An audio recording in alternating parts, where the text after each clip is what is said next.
আসসালামু আলাইকুম। কুকিং হাউসে সবাইকে স্বাগতম জানাচ্ছি।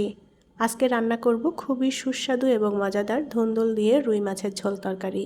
খুবই কমন একটি রান্না, তবে আজকে একটু ভিন্নভাবে রান্না করব তরকারিটা।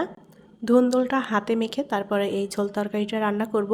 আর ধুন্দুলটা হাতে মেখে এই ঝোল তরকারিটা রান্না করলে এটা খেতে ভীষণই ভালো লাগে। প্যানে আমি সমস্ত মশলা নিয়ে নিয়েছি। এখানে পেঁয়াজ কুচি নিয়েছি একটা, আর নিয়েছি কাঁচামরিচগুলো চিড়ে নিয়েছি।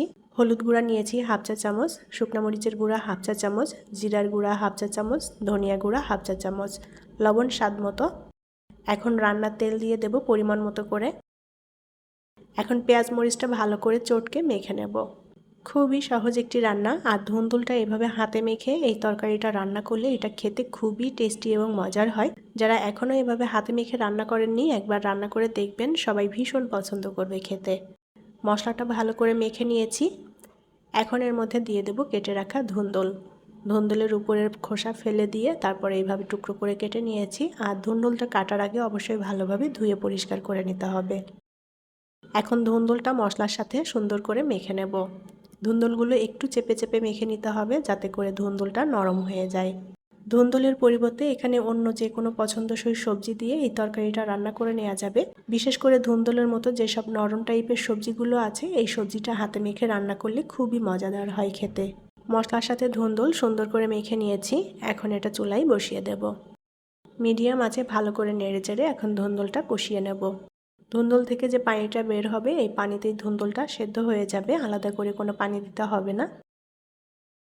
ধুন্দুলটা মোটামুটি কষিয়ে নিয়েছি সুন্দর করে, আর অনেকটা পানিও বের হয়েছে। এখন এর মধ্যে আমি মাছ দিয়ে দেব। এখানে আমি 3 টুকরো রুই মাছ নিয়েছি। রুই মাছের পরিবর্তে অন্য যে কোনো মাছ দিয়ে রান্না করে নেওয়া যাবে। মাছটা দিয়ে আলতো করে নেড়ে চেড়ে এখন ধুন্দুলের সাথে কষিয়ে নেব। মাছটা এপিট ওপিট করে উল্টে দিয়ে কষিয়ে নেব, যাতে করে মশলাটা মাছের মধ্যে সুন্দর করে মিশে যায়। ধুন্দুল এবং মাছ একসাথে সুন্দর করে কষিয়ে নিয়েছি। এখন এর মধ্যে পরিমাণ মতো করে ঝোলের পানি দিয়ে দেব। তরকারির ঝোলটা ভালো মতো ফুটে উঠেছে। ঝোলটা আর সামান্য একটু টানিয়ে নেব। এখন এর মধ্যে দিয়ে দেব কিছুটা টালা জিরার গুঁড়া, আর দিয়ে দেব ধনেপাতা কুচি। নেড়ে চেড়ে জিরার গুঁড়াটা একটু মিলিয়ে নেব তরকারির ঝোলের সাথে। ধুন্দুল দিয়ে মাছের ঝোল তরকারি রান্না করা হয়ে গিয়েছে। এখন তরকারিটা নামিয়ে নেব চুলা থেকে। হাতে মেখে ধুন্দুল দিয়ে মাছের এই ঝোল তরকারিটা খেতে খুবই মজাদার এবং টেস্টি হয়। আশা করি আমার আজকের রান্না আপনাদের কাছে ভালো লেগেছে। যদি ভালো লেগে থাকে তাহলে প্লিজ ভিডিওটি শেয়ার করবেন। পরবর্তী রেসিপি দেখার আমন্ত্রণ জানিয়ে বিদায় নিচ্ছি। আল্লাহ হাফেজ।